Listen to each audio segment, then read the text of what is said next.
20 juin 1993. Ce dimanche matin, à Fort Smith dans l'Arkansas, est le moment où Juanita Wofford devrait entonner ses hymnes préférés en compagnie des fidèles de Phoenix Village. Dès que les portes de l'église s'ouvraient, elle était la première à y entrer. Elle n'aurait jamais manqué l'office, à moins d'être malade ou d'avoir un sérieux problème. Et ce jour-là, les amis de Juanita s'inquiètent de ne pas la voir à sa place habituelle. Le prêtre a demandé à des paroissiens de passer chez elle pour vérifier que tout allait bien. Une fois sur place, le mauvais pressentiment se transforme en panique. La moustiquaire de la porte, qui est grande ouverte, a été lacérée. À l'intérieur, une forte odeur de sang assaille les visiteurs, qui restent pétrifiés devant un horrible spectacle. Le capitaine Jesse Ryder de la brigade criminelle est appelé sur la scène de crime. La porte était béante et une énorme mare de sang recouvrait une partie du sol du salon. De toute évidence, un coup extrêmement violent avait endommagé la porte d'entrée. Il y avait des éclats de bois partout. La porte s'était littéralement fendue sous les coups portés par une personne dotée d'une grande force physique. On aurait dit qu'une attaque éclair avait eu lieu dans cette pièce. Elle résonnait encore des coups qui avaient été portés et d'un déchaînement de violence. Une large traînée de sang part du salon en direction de la chambre à coucher, où les enquêteurs découvrent le corps sans vie de Juanita Wofford. La victime était dans son lit. Elle était allongée et sa posture montrait qu'il s'agissait malheureusement d'une scène de crime liée à un viol. Elle avait été sauvagement battue. Sa robe de chambre était enroulée autour de son cou. Juanita Wofford a été poignardée à plusieurs reprises. La police scientifique constate des plaies sur la tête, sur les bras et sur la poitrine, des blessures défensives. On voyait qu'elle s'était battue comme elle pouvait. Elle ne s'est pas laissée faire. Les techniciens de scène de crime passent la maison au peigne fin, à l'affût du moindre indice. Ils découvrent une empreinte dans un endroit plutôt insolite, sur le canapé. Le suspect est monté sur le sofa où il a laissé une trace de pas ensanglanté. Il avait dû prendre appui soit pour éviter de glisser, soit pour éviter de laisser une empreinte sur le sol. Le sang de la victime est partout dans le salon, ce qui laisse supposer aux enquêteurs qu'elle a dû succomber ici à une multitude de coups violents. Elle a ensuite été traînée du salon vers la chambre. Son agresseur a hissé son corps sur le lit et il semblerait que le viol ait eu lieu post-mortem. Le tueur a laissé des traces de sperme sur sa robe de chambre. Dans son esprit dérangé, assassiner une femme de cette manière devait être un fantasme sexuel. Un deuxième indice clé est retrouvé à l'extérieur. Un petit chemin partait de l'arrière du jardin de Juanita pour rejoindre la voie ferrée. Et on a retrouvé une casquette de baseball. On aurait dit qu'elle avait été piétinée. Comme si quelqu'un s'était enfui précipitamment et l'avait fait tomber. Dans l'attente des résultats ADN, une empreinte de pas ensanglantée et une casquette de baseball contenant des cheveux sont les seuls indices permettant de remonter jusqu'au tueur. Lorsqu'on découvre une victime qui a été si sauvagement battue et poignardée, on ne peut qu'évoquer l'hypothèse de l'homme éconduit, ou du moins, cela renvoie à un crime passionnel. Mais personne dans la vie de Juanita Wofford ne semble pouvoir tenir ce rôle. Ses proches ne lui connaissaient aucune relation amoureuse. Bonjour messieurs. Bonjour. Une enquête de voisinage met au jour un fait extrêmement troublant. La maison accolée à celle de la victime est en location. Deux familles ont successivement emménagé au cours du mois dernier. La maison avait été louée une semaine plus tôt et les occupants étaient déjà sur le départ. Ça donnait forcément à réfléchir. J'ai creusé cette piste et interrogé le propriétaire. Il m'a donné le nom des locataires et je les ai interrogés. Les enquêteurs recherchent sur eux des traces de meurtrissures, d'écorchures ou de taches de sang, mais c'est une impasse. Les personnes interrogées déclarent en outre ne rien savoir sur l'agression et le meurtre de Juanita Wofford. Capitaine Ryder, vous avez une minute ? Les détails du meurtre de Juanita filtrent peu à peu dans les services de police. Un inspecteur s'aperçoit qu'une affaire datant de 2 mois est pratiquement identique à cette agression. Une femme plutôt âgée avait été violée à son domicile. Sa porte d'entrée avait été fracturée approximativement à la même heure.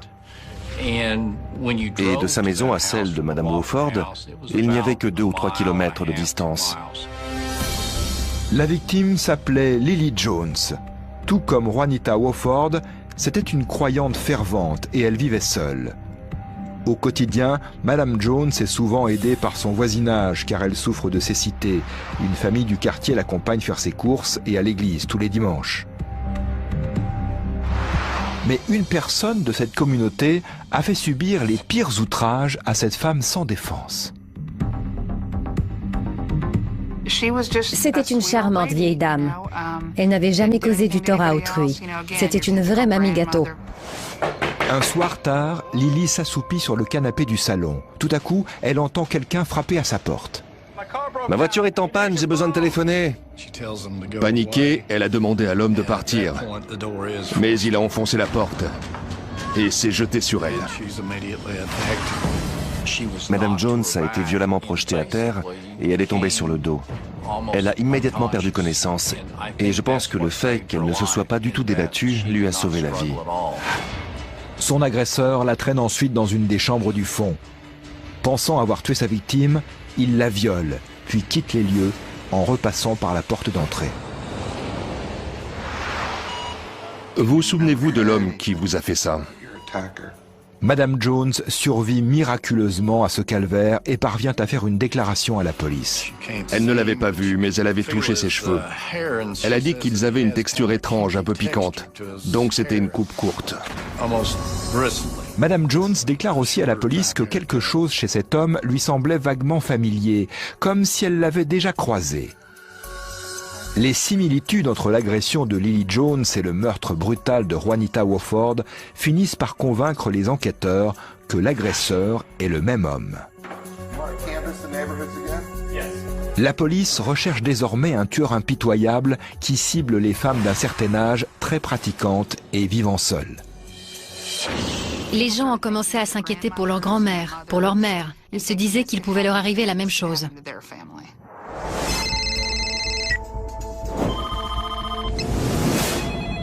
Les enquêteurs s'intéressent à des dizaines de pistes fournies par les habitants, y compris à la déclaration d'un jeune homme, Jonathan Keith Cole.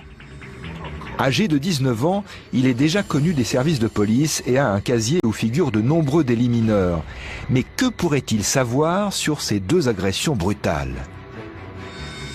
Son casier judiciaire suffisait à le placer sur la liste des suspects, sans compter qu'au moment des faits, il se trouvait à 2 pâtés de maison de là. J'essaie simplement de faire ce qui est bien. Cole affirme à la police qu'il n'est pas l'auteur du meurtre, mais il sait qui l'a commis. Il avait déjà collaboré avec la police par le passé, et ce fait permettait de donner du poids et de la légitimité à ses déclarations. Il prétend que son ami James Danzig lui a décrit ce qui s'était passé dans la maison de Juanita Wofford dans les moindres détails. James lui aurait avoué qu'il avait enfoncé la porte de la maison et qu'une femme était à l'intérieur. D'après lui, James aurait perdu le contrôle et aurait tué Juanita. Ce qu'il avait fait l'avait profondément affecté et il devait absolument se confier à Jonathan.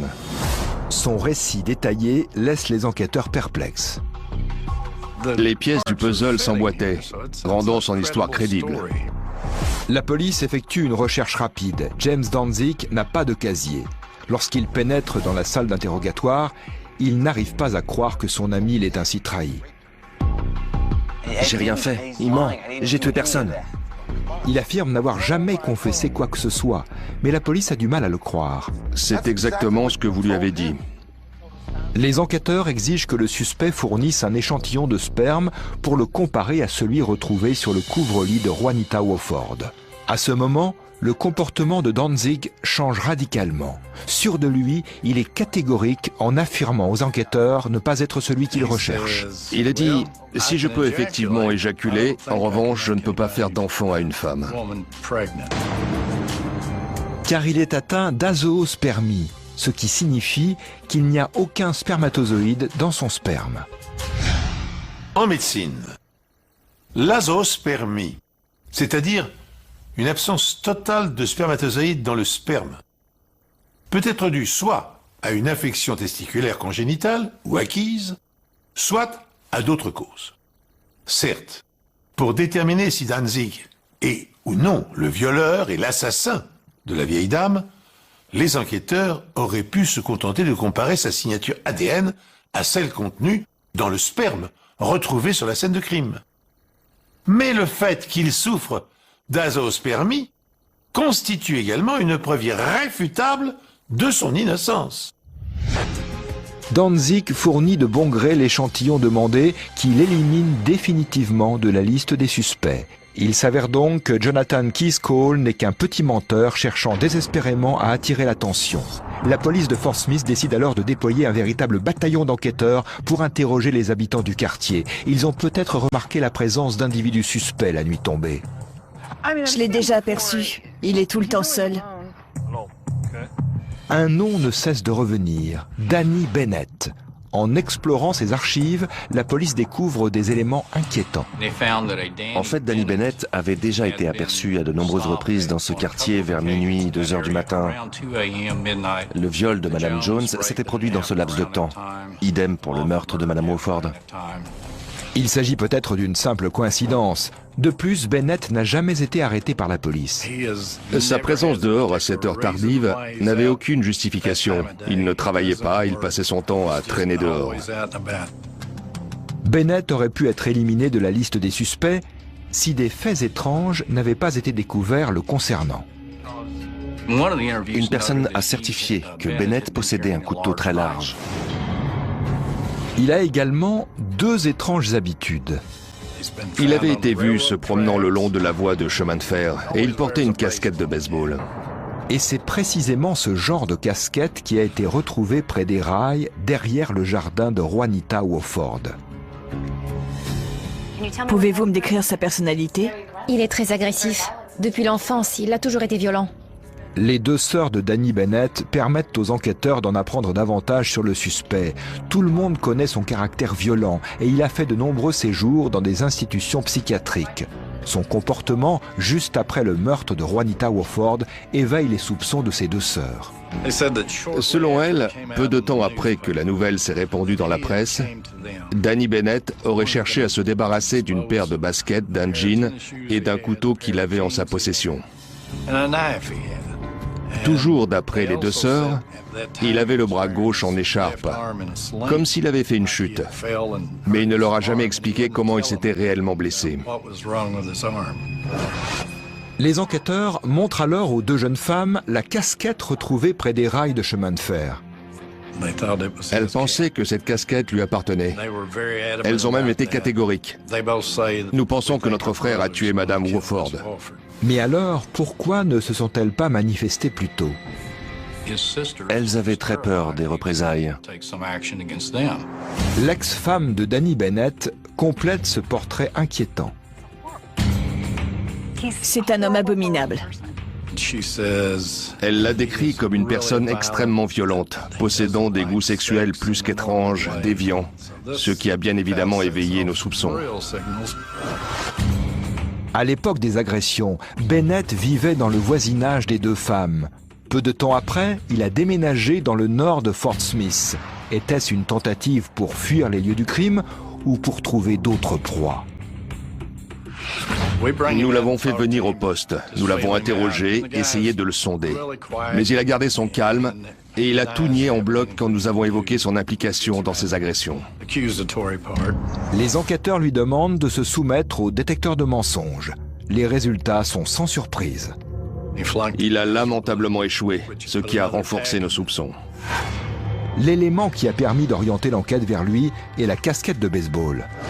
Nous avons effectué un prélèvement de cheveux sur Bennett. Le laboratoire d'analyse médico-légale nous a confirmé qu'ils étaient identiques à ceux retrouvés sur la casquette. Armé d'une montagne de preuves, le capitaine Ryder interroge de nouveau le suspect. Avec ça, tu vas rester un bon moment en prison. Ryder tente de le faire craquer. J'étais assis en face de lui et je lui parlais en le regardant droit dans les yeux. Son expression était diabolique. Mais c'était comme si j'arrivais à lire jusqu'au fond de son âme.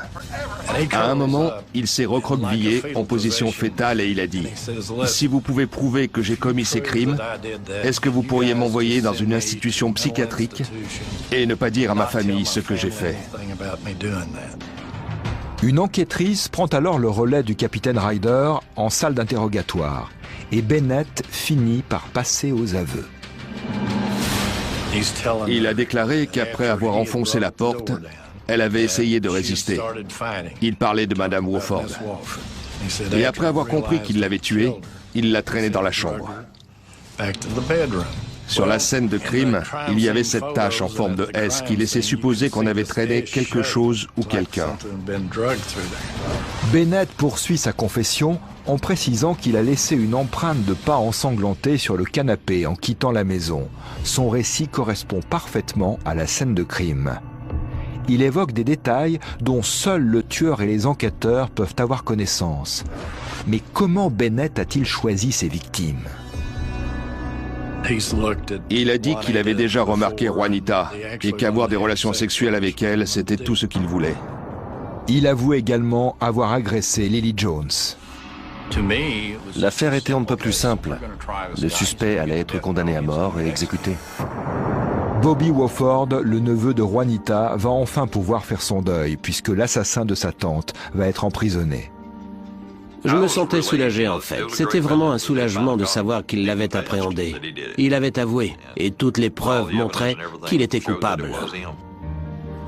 J'ai moi aussi été soulagé après avoir obtenu ses aveux. Juste au moment où je pensais que nous ne résoudrions pas cette affaire. Mais c'est vrai que nous n'avions pas de correspondance ADN. Et le lendemain, nous avons décidé de contacter les médias pour annoncer que nous avions arrêté l'assassin de Madame Wofford. Après sa mise en accusation pour viol et meurtre avec préméditation, l'affaire connaît un étrange rebondissement. Je me suis dit tout de suite qu'on avait un problème. Le 10 août 1995, alors que Danny Bennett attend son procès en prison, la police est appelée sur une scène de crime dans le comté de Crawford. La victime, Ruth Henderson, habitait seule et était une croyante très pratiquante. Quand je suis arrivé devant la maison, j'ai tout de suite eu un mauvais pressentiment. C'était une de ces vieilles bâtisses. Il y avait plusieurs arbres, plein de buissons. Et il y avait une moustiquaire sur la porte d'entrée, comme chez Madame Wofford, comme chez Madame Jones. Cette moustiquaire a été éventrée et la porte d'entrée enfoncée.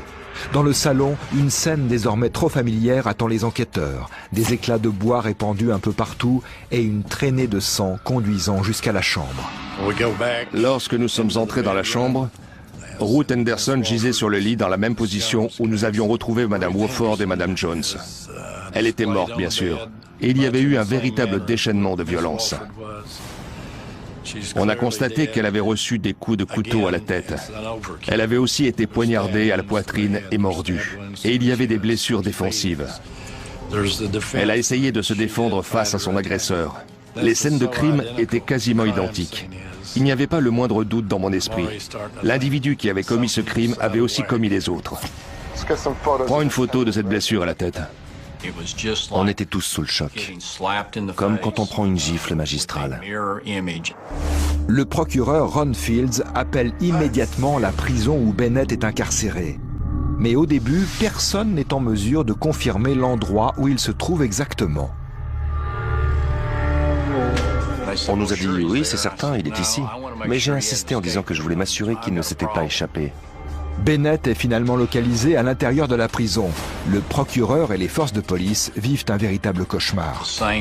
Celui qui avait commis ce crime avait aussi assassiné Madame Wofford. Et ce n'était pas Bennett puisqu'il était incarcéré. Un homme désormais présumé innocent dort en prison alors qu'un psychopathe arpente en toute liberté les rues de la ville. Notre métier est de protéger les habitants. Si nous avons arrêté la mauvaise personne, alors nous n'avons pas rempli notre mission. Pourtant, dans ses aveux, Danny Bennett relatait précisément le meurtre de Juanita Wofford. Si bien qu'il était impossible de croire à son innocence. Il ne reste donc plus qu'une possibilité. Si Bennett n'est pas le meurtrier, il s'est bien trouvé sur la scène de crime. Ses sœurs nous avaient dit également que c'était un voyeur et un voleur. S'il voyait une porte entrouverte et personne à l'intérieur, il était du genre à entrer pour se servir. Imaginons qu'il errait dans le quartier cette nuit-là. Il aura probablement été attiré par le vacarme dans la maison. Donc pour nous, il y avait deux hypothèses. Petit A, il a été témoin du meurtre par la fenêtre. Ou petit B, la porte a été laissée ouverte après le crime et il est entré et reparti avant que la police n'arrive. Le procureur sait que seul un élément crucial permettra d'infirmer ou de confirmer la culpabilité de Bennett. Et en effet, les résultats ADN l'innocentent définitivement. Le véritable meurtrier était dans les rues. Les citoyens étaient menacés. Le juge m'a demandé « Vous êtes sûr de vous ?» et j'ai répondu « Certain ». Il a donc accepté de signer la remise en liberté de Danny Bennett. Mais le principal intéressé refuse cette décision. Il a écrit au tribunal pour demander à être jugé et condamné. Mais selon les lois en vigueur dans l'Arkansas, un accusé ne peut plaider coupable pour être condamné à la peine de mort. Seul un jury peut prononcer ce verdict. La requête de Danny Bennett est donc rejetée. Tout le monde est perplexe face à l'attitude de ce jeune homme. Pourquoi s'accuser d'un crime qu'il n'a pas commis? Bennett avait-il soif d'attention? Était-ce un appel au secours? Les enquêteurs ne peuvent qu'émettre des hypothèses. Bennett souffrait de troubles mentaux diagnostiqués très tôt et il entretenait aussi son image de gros dur. Pour différentes raisons, les gens sont capables de faire de faux aveux. La nouvelle de cette libération fait cependant grincer bien des dents. C'était un véritable sujet de controverse, parce que des aveux complets étaient en général suffisants à cette époque. Les tests ADN, ça ne parlait pas à grand monde. Les gens ne comprenaient pas pourquoi un homme qui avait avoué était relâché. Ils devaient se dire que la police ne faisait pas correctement son travail. Et si Bennett n'était pas coupable, alors qui était le meurtrier et pourquoi il n'avait pas encore été arrêté? Les gens étaient vraiment mécontents. Bobby Wofford, le neveu de Juanita, est anéanti par ce dénouement. Forcément, ça a été un choc parce qu'un homme était passé aux aveux et tout le monde était convaincu qu'il était coupable.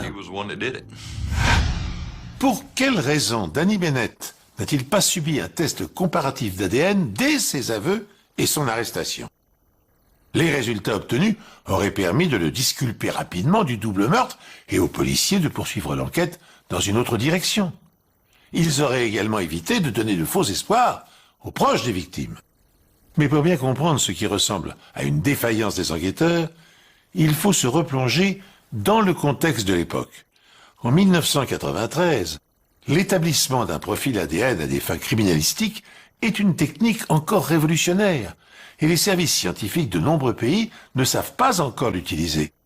Les laboratoires qui possèdent cette technologie exigent des échantillons importants de matière biologique. En outre, l'analyse est très coûteuse et demande plusieurs semaines de délai. Ce n'est qu'à la fin des années 1990, avec l'apparition de laboratoires automatisés, que la recherche d'ADN deviendra d'un usage courant et sera systématiquement employée dans les enquêtes criminelles. La ville est maintenant sous tension. Un tueur en série est en liberté. Habite-t-il en périphérie ou cet homme a-t-il su se faire une place au sein de la petite communauté de Fort Smith? Est-ce un voisin, un prêtre, un bon samaritain? C'était vraiment terrifiant. J'avais une femme et des enfants, et on ignorait si quelqu'un voulait s'en prendre à notre famille en particulier, ou s'il commettait des crimes au hasard. Il y avait véritablement urgence. Si le meurtrier avait frappé une fois, il recommencerait. Et nous savions qu'il s'agissait probablement d'un tueur en série. Personnellement, c'est ce que je pensais. La communauté était profondément bouleversée, et d'après les gros titres dans la presse et la couverture de cette affaire par les médias, nous savions que tout Fort Smith avait peur. La police établit le profil du suspect, un tueur au comportement sexuel déviant et facilement enclin à laisser exploser sa rage. Un nom arrive soudain en tête de liste, Donald Scott. Nous avons eu vent d'un crime très similaire à ceux qui se sont produits à Fort Smith. C'était à Sparks, dans le Nevada. La porte d'entrée avait été enfoncée et des femmes d'un certain âge avaient été agressées, battues, violées et tuées. La façon d'opérer est étrangement familière aux enquêteurs et un détail retient particulièrement leur attention. Scott était en liberté conditionnelle. En outre, la voiture de Scott a été aperçue dans le comté de Crawford, à peu près à l'heure où Ruth Henderson a été sauvagement agressée. La police de l'Arkansas examine les photos relatives au meurtre commis dans le Nevada. Il relève des différences dans le mode opératoire du meurtrier. Scott a tué rapidement sa victime et sans effusion de sang. La police effectue des prélèvements pour faire des analyses ADN, mais les résultats sonnent le glas de leurs espoirs de résoudre l'affaire. À ce moment-là, notre laboratoire médico-légal était sur le pied de guerre avec l'équipe gérant les analyses ADN. Et ils ont pu nous dire assez rapidement qu'il n'y avait pas de correspondance avec l'affaire Henderson. Plusieurs mois se sont écoulés depuis que Ruth Henderson a été retrouvée morte à son domicile, faisant d'elle la troisième victime d'une étrange série de crimes sexuels. La communauté de Fort Smith est terrorisée et les enquêteurs désappointés face à cette affaire qui piétine, avant de prendre une tournure inattendue. Un nom familier ressurgit. Jonathan Keith Cole, le jeune homme qui au début de l'enquête avait accusé l'un de ses amis du meurtre de Juanita. Maintenant, un autre témoin affirme détenir des informations capitales sur Cole. C'est de lui dont vous parlez?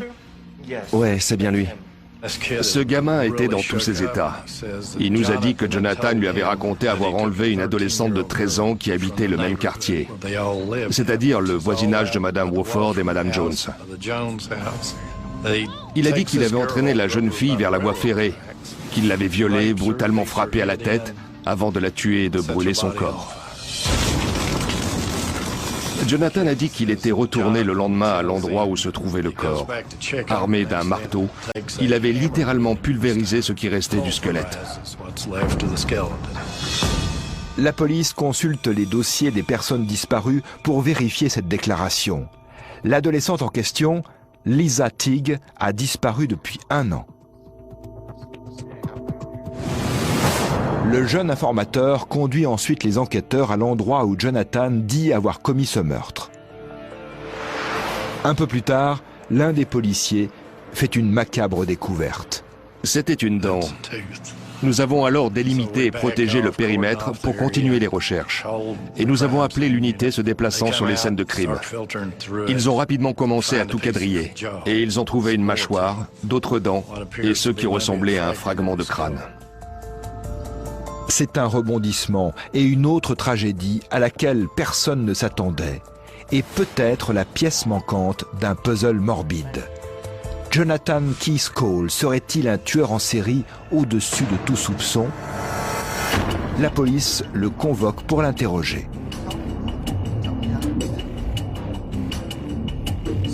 Le jeune homme assis en face d'eux affiche un calme olympien et ne laisse transparaître aucune émotion. Il nie toute implication dans les horribles meurtres qui ont semé un vent de panique dans la petite communauté de Fort Smith. J'ai rien fait. Jonathan Keith Cole est l'incarnation même de l'innocence. Mais il ne peut nier s'être vanté du meurtre de Lisa Teague, ni d'avoir décrit avec beaucoup de détails les sévices qu'il a infligés à l'adolescente. Un autre corps a été découvert à Pocola, une petite ville située sur la frontière de l'État. En fait, il s'agissait de restes humains carbonisés. Il fallait donc de nouveau examiner les dossiers des personnes disparues. Une jeune fille de 17 ans, Summer Wilkinson, avait été portée disparue il y a plusieurs mois. Comment parvenir à identifier une victime à partir d'os ou de quelques dents? L'anthropologie médicale est l'application de l'anthropologie aux enquêtes criminelles. Dès lors, plusieurs questions se posent aux spécialistes. Est-on en présence d'os ou de fragments d'une autre matière? Les os sont-ils humains ou appartenaient-ils à un animal? Les restes sont-ils récents ou anciens? Alors une première étape consiste à estimer l'âge, le sexe, la taille et l'origine ethnique de l'individu. L'estimation de l'âge d'une personne au moment de son décès repose sur 2 processus. la croissance et la dégénérescence. Tenez, les enfants par exemple, disposent de plus de 300 centres d'ossification qui, après s'être soudés, formeront les 206 os du squelette adulte. En modélisant les mesures des os de l'individu dont on a retrouvé les restes, les anthropologues médico-légaux vont pouvoir estimer sa taille et déterminer son sexe. Une fois les deux jeunes victimes identifiées, Lisa Tigg et Summer Wilkinson, les enquêteurs doivent parvenir à prouver qu'elles ont bien été massacrées par Jonathan Cole. La police parvient rapidement à établir un lien entre Jonathan Cole et les deux victimes. Les enquêteurs ont maintenant de bonnes raisons de penser qu'il pourrait aussi être impliqué dans les meurtres sauvages de Juanita Wofford, Lily Jones et Ruth Henderson.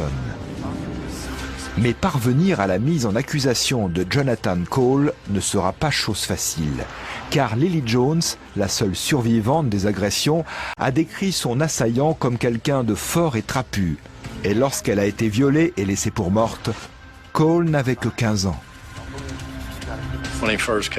Quand nous l'avons vu la première fois, ce n'était qu'un petit adolescent tout fluet. Il aurait pu enfoncer une porte, mais traîner un corps comme ça me semblait impossible.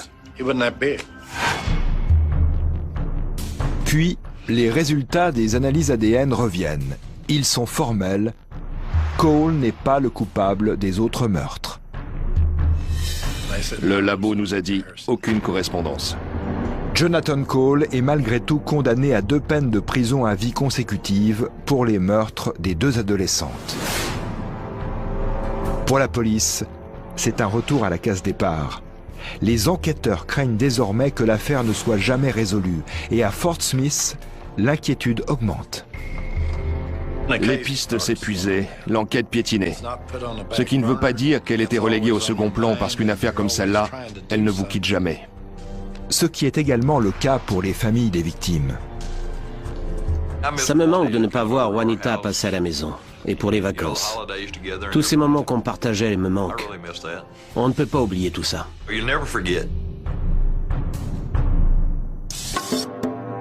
7 années s'écoulent sans la moindre avancée dans l'enquête.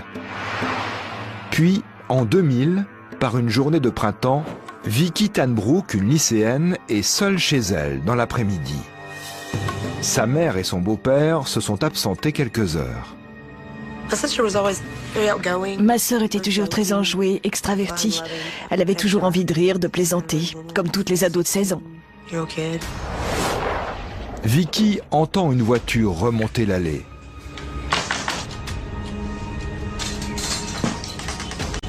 Tes parents sont là? Non. Elle a reconnu l'un de ses voisins. Il savait que mon beau-père avait fait des travaux dans la maison et il voulait voir ce que ça donnait. Elle lui a dit qu'il pouvait y aller. Pendant que le voisin examine les modifications en question, Vicky se replonge dans son film. Il est revenu assez vite et il s'est installé à côté d'elle sur le canapé, vraiment très près d'elle. Ma sœur a commencé à se sentir mal à l'aise. Vicky décide d'appeler ses parents pour leur dire de rentrer tout de suite à la maison. Il l'a attrapée, l'a forcée à revenir dans le salon. Et il a commencé à la menacer. Il lui a dit « Je vais vraiment te crever ». Il déchire les vêtements de Vicky, la plaque contre un mur et la viole. Au moment où il repose son couteau, Vicky saisit l'occasion, s'en empare et le blesse à la gorge. Elle essaie alors de s'échapper. Mais l'homme la rattrape et l'agresse avec le couteau. Et il a recommencé à la frapper et tout ce qu'elle se disait c'était « il faut que je résiste ». Mais la jeune Vicky perd énormément de sang. Son agresseur parvient de nouveau à l'immobiliser avant de la violer une seconde fois. Comment quelqu'un peut infliger ça à un être humain? Le torturer de cette manière? Vicky Tanbrook est sur le point de succomber. Elle a cru qu'elle allait mourir.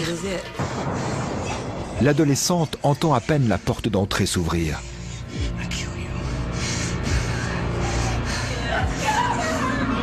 Ses parents sont enfin de retour. Alors qu'il était dans l'entrée, il a aperçu un homme assez corpulent en train de violer sa fille. Mais l'agresseur ne relâche plus la jeune fille. La mère de Vicky est la première dans la pièce. Son beau-père se bat avec l'homme et le frappe à plusieurs reprises tout en essayant de récupérer son arme. Poussée par l'adrénaline, Vicky parvient à échapper à son agresseur. En fait, elle a attrapé le téléphone et a appelé les secours elle-même, ce qui est incroyable. Avant que l'homme ne puisse s'emparer de son couteau, le beau-père de Vicky le met en joue. Il n'a que quelques secondes pour tirer. Mais son revolver s'enraye.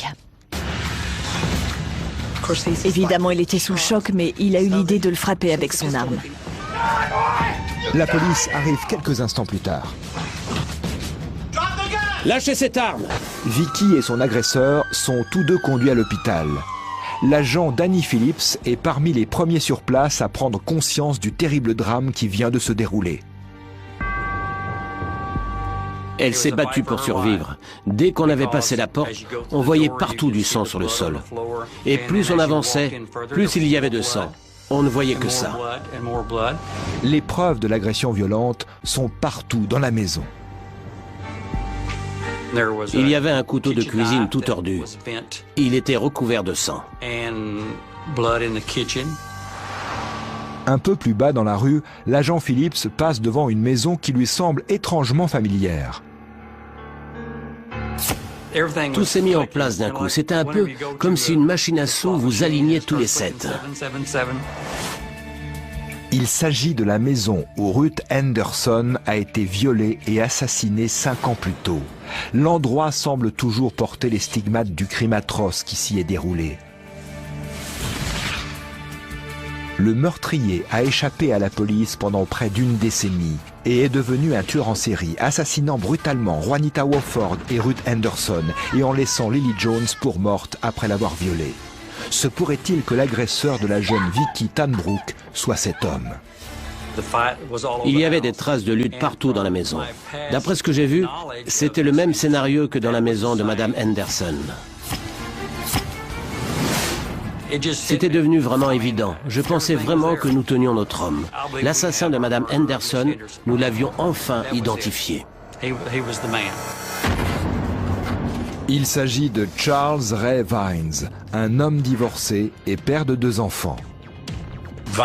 Durant toutes ces années, jamais Vines n'est apparu comme suspect dans l'affaire Jones, ni dans celle de Juanita Wofford ou Ruth Anderson.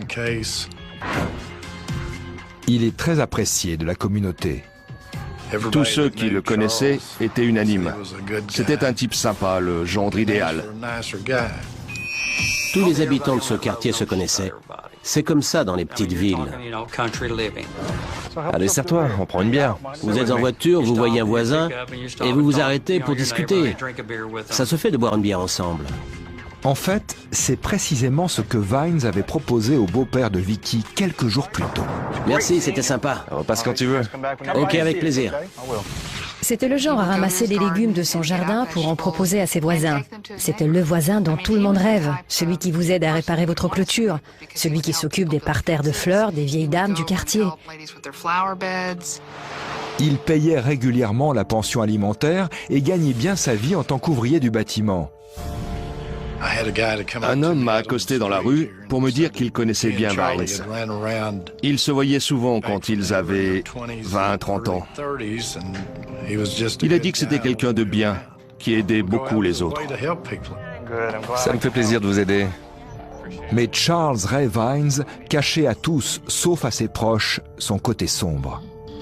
Son ex-femme nous a raconté qu'il avait souvent fait semblant de l'étrangler, qu'il l'enfermait dans le débarras et qu'il avait agressé son fils aîné avec un couteau.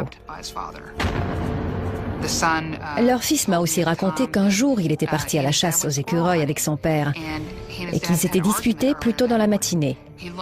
Il a compris un peu plus tard que pour son père la discussion n'était pas close. Il avançait dans les bois devant son père quand on lui a tiré dessus de très loin. Heureusement, parce qu'il n'a eu que des petits fragments de plomb, mais ça a été quand même très traumatisant. Les enquêteurs lèvent peu à peu le voile sur le passé de Charles Ray Vines pour découvrir comment il a croisé la route de ses victimes.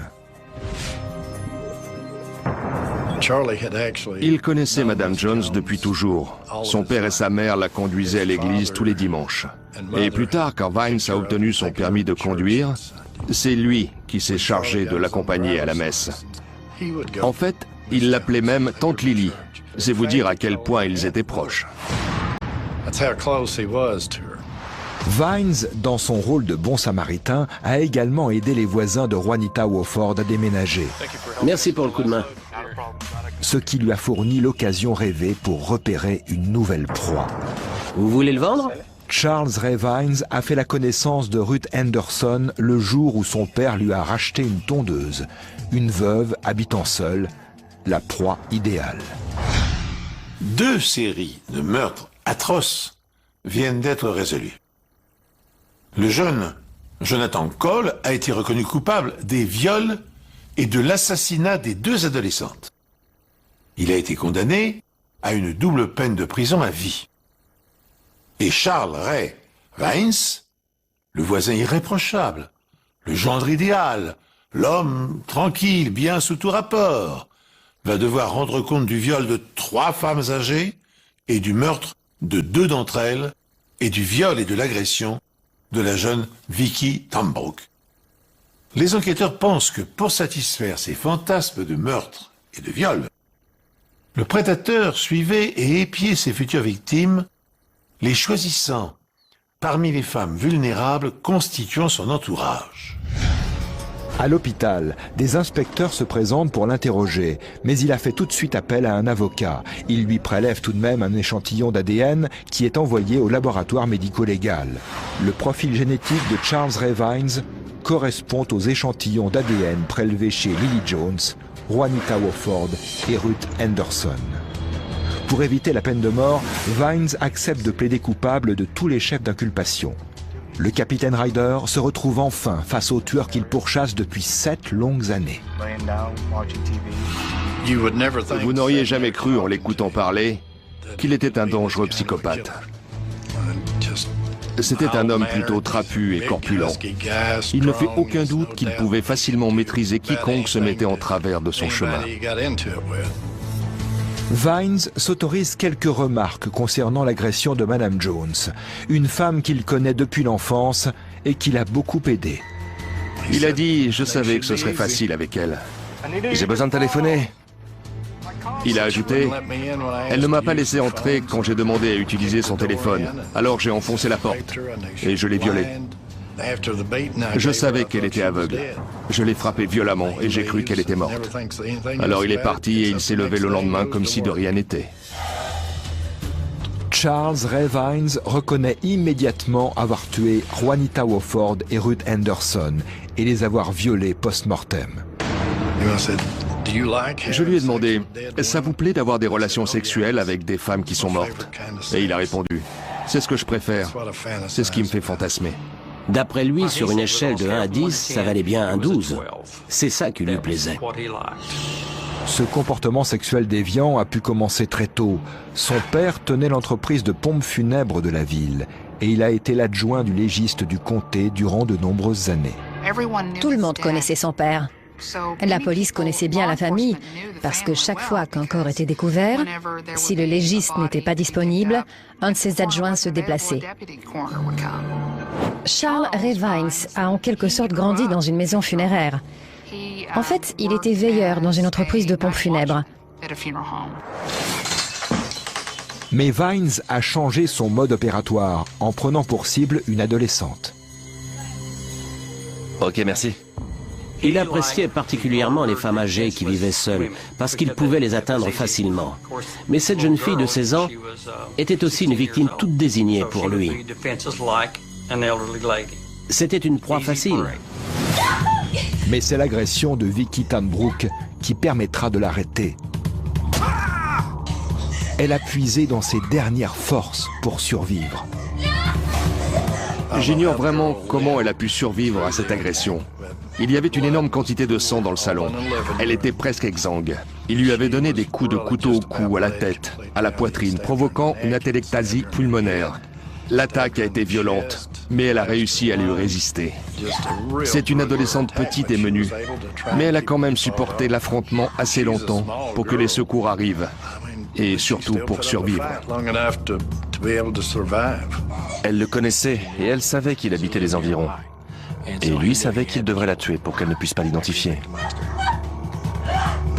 Vicki Tanbrook a ensuite été transférée dans l'unité des soins intensifs où elle a continué à se battre. Elle avait le visage tuméfié, les yeux pochés. On a dû lui faire des points de suture. Elle a été blessée au front aussi. Et quand je lui ai pris la main, c'est comme si le monde s'était arrêté. Elle a agrippé ma main et elle m'a chuchoté. Je me suis accrochée, Sissi, je me suis battue jusqu'au bout. Grâce à sa ténacité et à son courage et au retour providentiel des parents de Vicki, la police a enfin réussi à mettre sous les verrous l'un des prédateurs les plus redoutables de toute l'histoire de l'Arkansas. Vicki Tanbrook a passé de longs mois à l'hôpital, continuant de se battre pour pouvoir retrouver sa vie. Elle est retournée au lycée, a obtenu son diplôme et décroché une bourse pour aller à l'université. Et elle a réussi. Ma sœur est mon héroïne. Et elle l'est pour ma famille et pour les familles des autres victimes. Parce que si elle n'avait pas lutté pour survivre, rien n'aurait permis de relier l'assassin à ses autres meurtres. Charles Ray Vaines a été condamné à une triple peine d'incarcération à perpétuité. Et aussi troublant et révoltant que cela puisse paraître, les cas de nécrophilie jalonnent l'histoire de l'humanité.